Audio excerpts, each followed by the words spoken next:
નમસ્તે વિદ્યાર્થી મિત્રો, ધોરણ 11 અર્થશાસ્ત્ર પાઠ 6 બજાર એના વિશે આજે આપણે અભ્યાસ કરવાના છે। સામાન્ય રીતે જે સ્થળે વસ્તુઓ કે સેવાઓનું ખરીદ વેચાણ થતું હોય તેને આપણે બજાર કહેતા હોઈએ છીએ। આપણો બજાર વિશેનો ખ્યાલ ભૌગોલિક વિસ્તાર પૂરતો મર્યાદિત છે, પણ અર્થશાસ્ત્રમાં બજારનો ખ્યાલ વિસ્તૃત છે। આપણે એમ કહેતા હોય કે જે વિસ્તારમાં ખરીદ વેચાણ થતું હોય એ વિસ્તારને બજાર કહેવાય। આપણે એક એનો વિસ્તાર નક્કી કરેલો છે, મર્યાદિત કરેલો છે, પણ અર્થશાસ્ત્રની ભાષામાં બજારનો જે ખ્યાલ છે તે ખૂબ જ વિશાળ છે। બજારનો અર્થ અર્થશાસ્ત્રમાં વસ્તુ કે સેવાના ખરીદ વેચાણના હેતુથી ખરીદનાર અને વેચનાર એકબીજાના પ્રત્યક્ષ કે પરોક્ષ સંપર્કમાં આવે છે એ વ્યવસ્થાને બજાર કહેવામાં આવે છે। કે અહીંયા જે કંઈ પણ આવે છે વ્યક્તિ તે ખરીદવાના હેતુથી આવે છે, તો સામેવાળી વ્યક્તિ કંઈક વેચવાના હેતુથી આવે છે।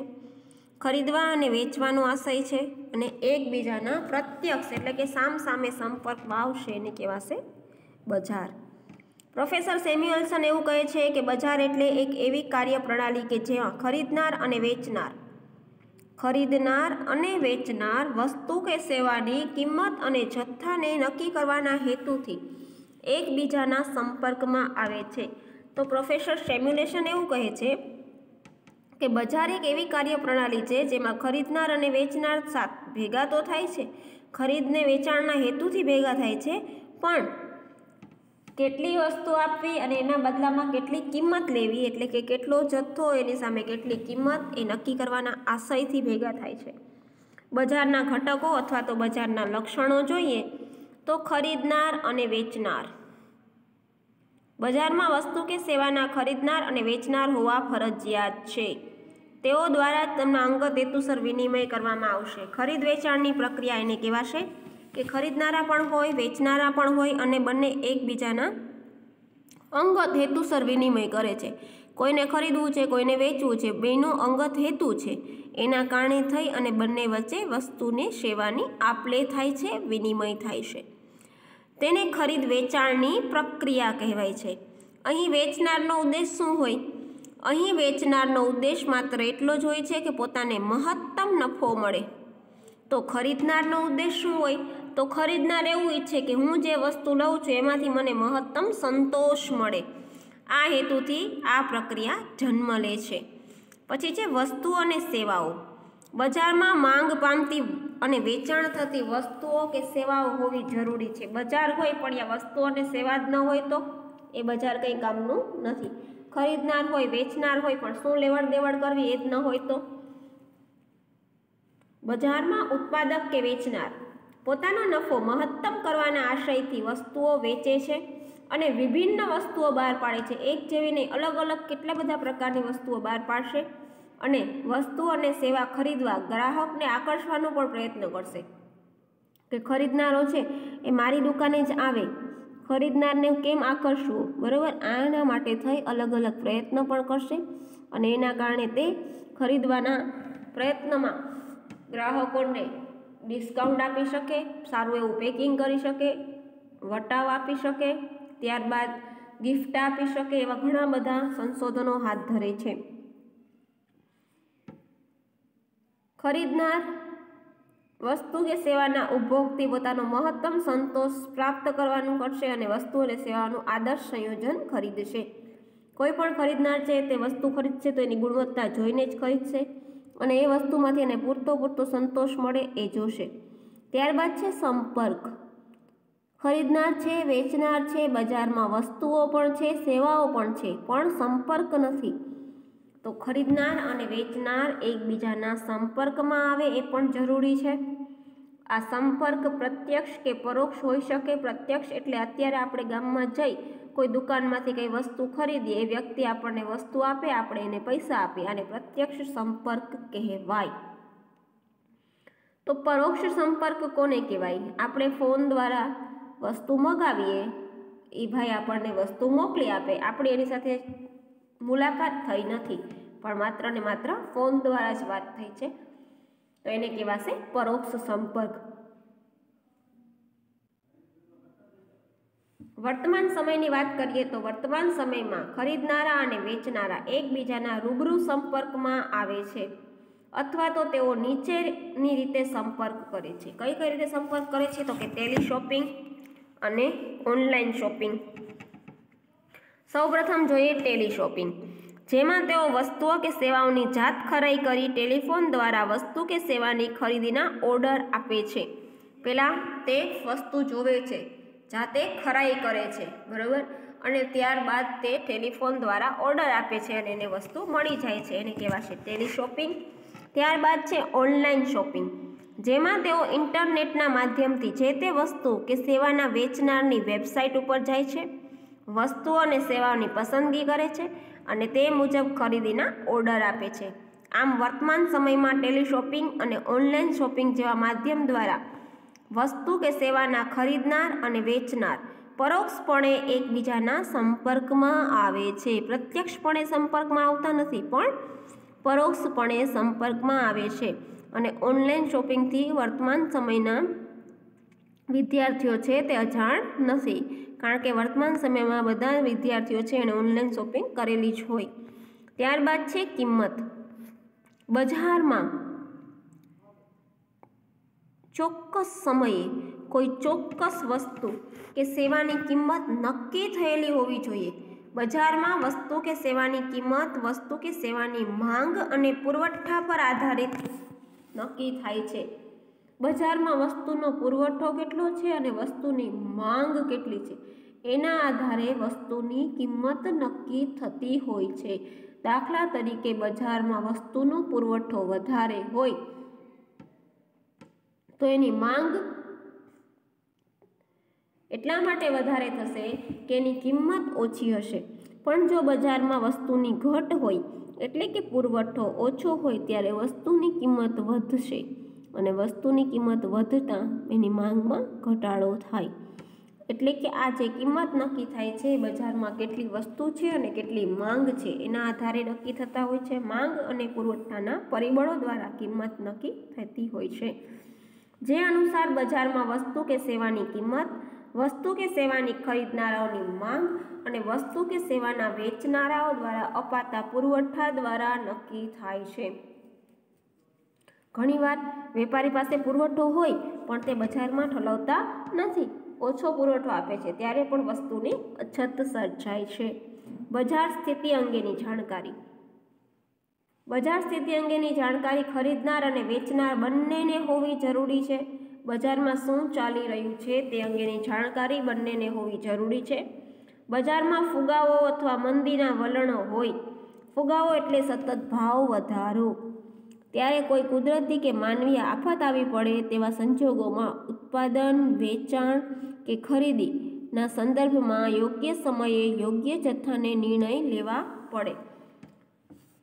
કોઈ સમયે તેજી આવી જાય છે, કોઈ સમયે મંદી આવી જાય છે, કોઈ સમયે એવું બને કે માનવીય આફત આવી જાય છે, ત્યારે ખરીદનાર, વેચનાર અને એણે ઉત્પાદન અંગેના વિવિધ નિર્ણયો લેવા પડે છે અને સમય સૂચકતાને ધ્યાનમાં રાખીને એને અનુસરીને નિર્ણય લેવા જોઈએ.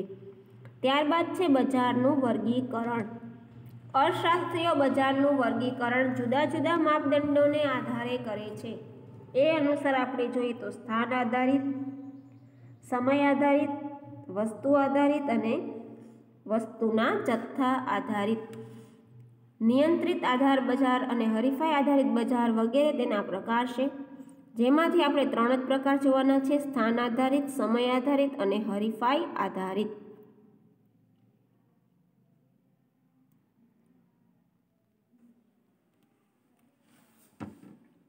સ્થાન આધારિત બજાર જોઈએ. સ્થાન આધારિત બજારને તેના ભૌગોલિક વિસ્તારને આધારે વિભાજિત કરવામાં આવે છે અને આ વિભાગીકરણ નીચે મુજબ છે. સૌપ્રથમ છે સ્થાનિક બજાર.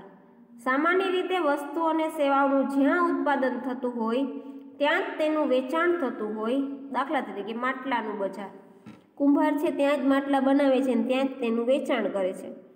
એટલે કે જ્યાં તેનું ઉત્પાદન થતું હોય ત્યાં જ તેનું વેચાણ થતું હોય એવા બજારને સ્થાનિક બજાર કહેવામાં આવે છે. સ્થાનિક બજાર કોઈ ચોક્કસ ગામ કે શહેર પૂરતું મર્યાદિત હોય છે. દાખલા તરીકે માટીના વાસણનું બજાર. ત્યારબાદ છે પ્રાદેશિક બજાર. જ્યારે વસ્તુ અને સેવાનું ખરીદ વેચાણ કોઈ ચોક્કસ પ્રદેશ પૂરતું સીમિત હોય ત્યારે તેને પ્રાદેશિક બજાર કહે છે. તેનો અર્થ એ થાય કે એક જ રાજ્યમાં આવેલા વિભિન્ન બજારને પ્રાદેશિક બજાર કહે છે. રાજ્ય એક જ પણ એની અંદર આવેલા જુદા જુદા પ્રદેશોમાં જે કંઈ પણ વેપાર થાય છે એને કહેવાશે પ્રાદેશિક બજાર. આ બજાર એક જ રાજ્યના જુદા જુદા જિલ્લાઓ સુધી વિસ્તરેલ છે. દાખલા તરીકે ગુજરાત રાજ્યમાં અમદાવાદ ખાતેના વિભિન્ન બજાર અને વડોદરા ખાતેના વિભિન્ન બજાર એ પ્રાદેશિક બજારો છે. દાખલા તરીકે સુરતની ધારી પ્રાદેશિક ભાષાના ચલચિત્ર અને પ્રાદેશિક ભાષાના પુસ્તકો અને પ્રાદેશિક બજાર કહી શકાય. પછી છે રાષ્ટ્રીય બજાર. જ્યારે વસ્તુઓ અને સેવાઓ સમગ્ર રાષ્ટ્રમાં ખરીદ વેચાણ પામતી હોય ત્યારે તેવા બજારના કદને રાષ્ટ્રીય બજાર કહે છે. આ બજાર દેશના વિવિધ રાજ્યમાં વિસ્તરણ પામેલા હોય છે. દાખલા તરીકે ડેરી પ્રોડક્ટ, સાડીનું બજાર, હિન્દી ભાષાની નવલકથા વગેરે. કોઈ પણ વસ્તુ કે સેવા આખા રાષ્ટ્રની અંદર એટલે કે ભારત દેશની અંદર જુદા જુદા રાજ્યમાં ખરીદી અને વેચી શકાતી હોય તેવા બજારને રાષ્ટ્રીય બજાર કહે છે. અને એમાં ઉદાહરણ આપેલા છે ડેરી પ્રોડક્ટ, સાડીનું બજાર, હિન્દી ભાષાની નવલકથા વગેરે. ત્યારબાદ છે આંતરરાષ્ટ્રીય બજાર. આંતરરાષ્ટ્રીય બજારને વૈશ્વિક બજાર પણ કહેવામાં આવે છે. આ બજાર વિશ્વના વિવિધ દેશોના બજાર સુધી વિસ્તૃત છે. આ બજારમાં થતા ખરીદ વેચાણને આયાત નિકાસ શબ્દો દ્વારા ઓળખવામાં આવે છે. દાખલા તરીકે અંગ્રેજી પુસ્તકો અને મોબાઈલ. આંતરરાષ્ટ્રીય બજાર એટલે શું કે આંતરરાષ્ટ્રીય બજાર વૈશ્વિક સ્તરે આવેલું છે. તમે દુનિયાના કોઈ પણ દેશોમાં એક દેશમાંથી બીજા દેશમાં વસ્તુની આયાત અને નિકાસ કરી શકો તેવા બજારને આંતરરાષ્ટ્રીય બજાર કહે છે. બજારનું વર્ગીકરણ ભૌગોલિક રીતે જડ રહ્યું નથી, કારણ કે વૈજ્ઞાનિક શોધખોળો આવી ગઈ છે, વાહન વ્યવહાર અને સંદેશા વ્યવહાર આવી ગયા છે, એટલે સગવડતાઓ વધી છે. ફ્રીજ અને કોલ્ડ સ્ટોરેજ આવતા બજારના વર્ગીકરણમાં ફેરફારો થયા છે. એકની એક જ વસ્તુ પ્રાદેશિક બજારની પણ હોઈ શકે અને તે જ વસ્તુ રાષ્ટ્રીય બજારની પણ હોઈ શકે. હવે એવું રહ્યું નથી કે જે વસ્તુ જ્યાં ઉત્પન્ન થાય ત્યાં જ વેચાતી હોય. ઘણી બધી વાહન વ્યવહારની સુવિધા, કોલ્ડ સ્ટોરેજની સુવિધા, રેફ્રિજરેટરની સુવિધા આવવાને કારણે જે વસ્તુ પ્રાદેશિક બજારમાં વેચાતી હોય બની શકે કે તે જ વસ્તુ રાષ્ટ્રીય આંતરરાષ્ટ્રીય બજારમાં પણ વેચાતી હોય.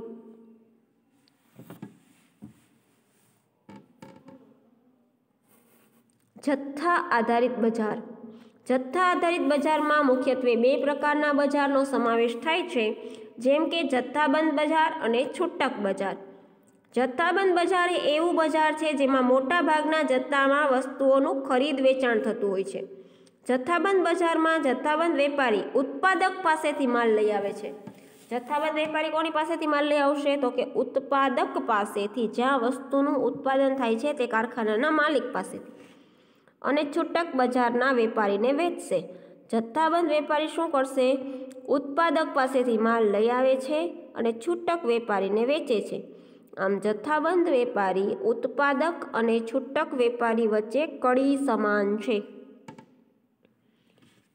આમ આ બજારમાં છૂટક વેચાણ કરતા નાના નાના વેપારીઓ એની પાસેથી ખરીદશે અને જથ્થાબંધ બજારનો વેપારી ઉત્પાદક અને ગ્રાહક વચ્ચેની કડી બને છે. ઉદાહરણ તરીકે જથ્થાબંધ અનાજનું બજાર. ત્યારબાદ છે છૂટક બજાર. છૂટક બજારમાં વસ્તુઓનું ખરીદ વેચાણ નાના પાયે એટલે કે નાના જથ્થામાં થાય છે. આમ છૂટક બજારના વેપારીઓ પણ બજારની અન્ય એક મહત્વની કડી બની ગ્રાહકો સુધી વસ્તુ પહોંચાડે છે.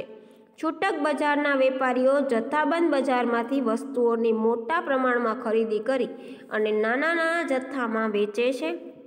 છૂટક વેપારીઓ કોને વેચશે? તો કે ગ્રાહકને, આપણે કહેવાય ઉપભોક્તા વર્ગ, જે વસ્તુનો ઉપભોગ કરે છે તેવો વર્ગ. તો આ છૂટક બજાર છે એના વેપારીઓ છે તે જથ્થાબંધ વેપારી અને ગ્રાહક વચ્ચે કડી સમાન બનશે.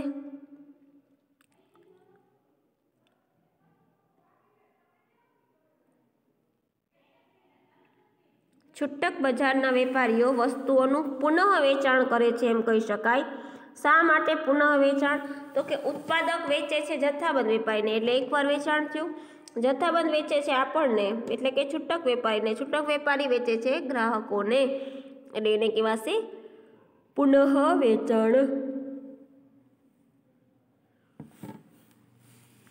ગ્રાહકોને તેમની જરૂરિયાત અનુસારની વસ્તુઓ અને સેવાઓ પહોંચાડે છે. ત્યારબાદ છે હરીફાઈ આધારિત બજાર. હરીફાઈ આધારિત બજારમાં આપણે જોઈએ તો પૂર્ણ હરીફાઈ અને અપૂર્ણ હરીફાઈ એના બે પ્રકારો છે.